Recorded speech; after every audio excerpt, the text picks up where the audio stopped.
naharang na human trafficking victim na papunta sana ng Russia at ang OFW na biktima ng Peking Overseas Employment Certificate ang ating pag-uusapan kasama si Ginoong Melvin Mabulak, ang Deputy Spokesperson ho ng ating Bureau of Immigrations. Magandang tanghali po, Sir Melvin. Magandang tanghali po, Yusik Aboy. Magandang tanghali po, Asik Wing at Sir Joshua. Magandang tanghali sa lahat po. Sir, kamakailan ay naharang ng Bureau of Immigration sa NAIA isang 50-year-old na Filipina na umano'y biktima ho ng human trafficking. Paano po ito natukoy ng inyong immigration officers at paano siya nahuli at na-identify ng ating mga opisyalis ng Bureau of Immigrations? Opo, ito pong incident ay nangyari po doon sa NAIA Terminal 1, isang pasahero na ang kanyang presentation na Yusik Aboy is mag-aano lang siya, mag-tuturista doon sa Thailand. However, upon further verification, nakita natin na mayroon siyang valid na Russian visa. Kaya unti-unti nating tinanong at doon napag-alaman natin na she is using yung kanyang travel sa Thailand bilang isang connecting po papunta sa Russia na hindi siya dumaan sa tamang proseso at kumuha po ng Overseas Employment Certificate from the PUEA.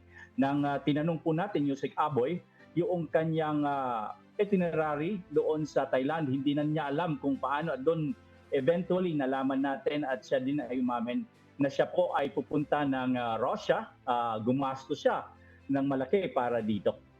Sir, gaano po katalamak yung ganitong illegal recruitment, yung ganito pong modus operandi?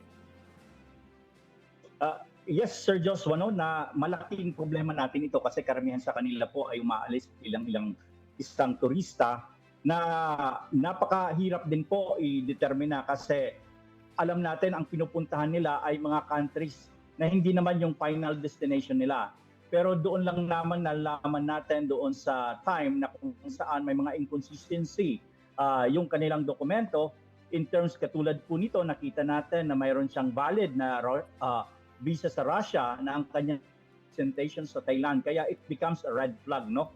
At the same time din po, yung kanyang presentation, napupunta po siya sa sa Thailand for 4 days. Pero tiningnan natin yung kanyang bagahe, medyo sobra-sobra yung kanyang yung kanyang kilo niya. Kaya diyan po nagkakaroon ng red flags. In the same manner din po, kung siya ay mayroon siyang Overseas Employment Certificate, OFW, ang kanyang OFW, ang OEC ba niya ay nasa ating system kasi connected na po yung ating system with the DMW. Sir, lumalabas din po sa investigasyon na nagbayad siya ng 170,000 pesos sa mga recruiter.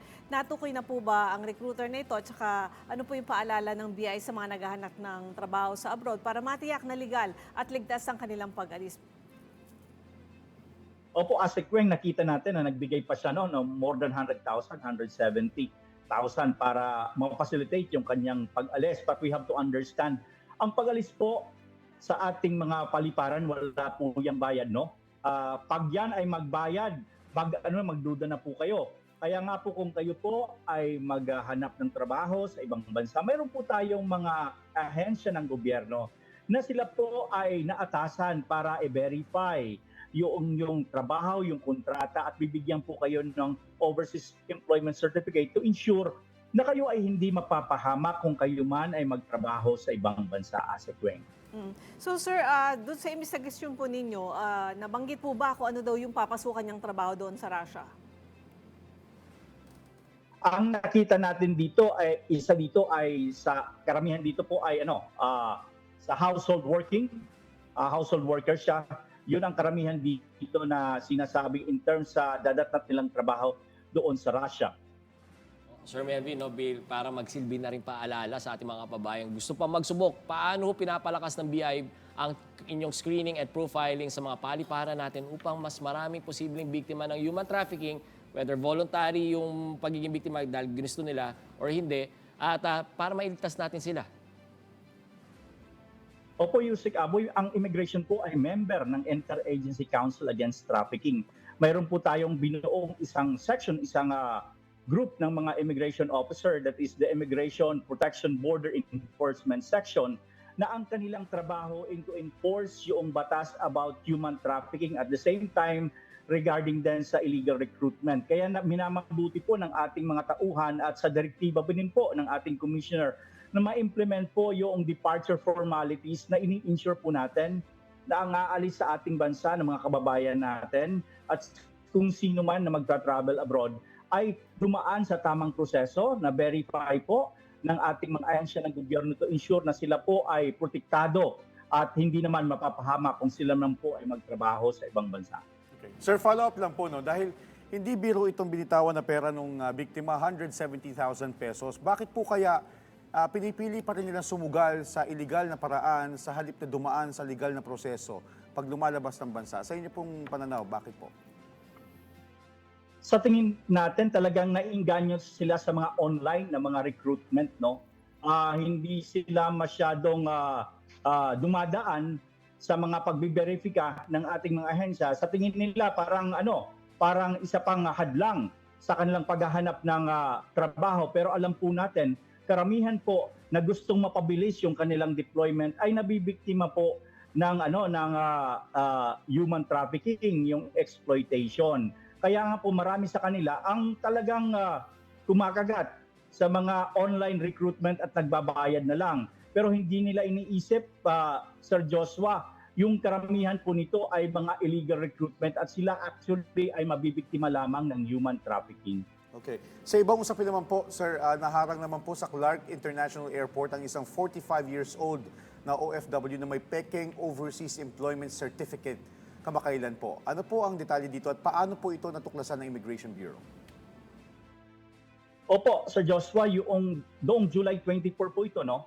Isa pong 45-year-old na babae.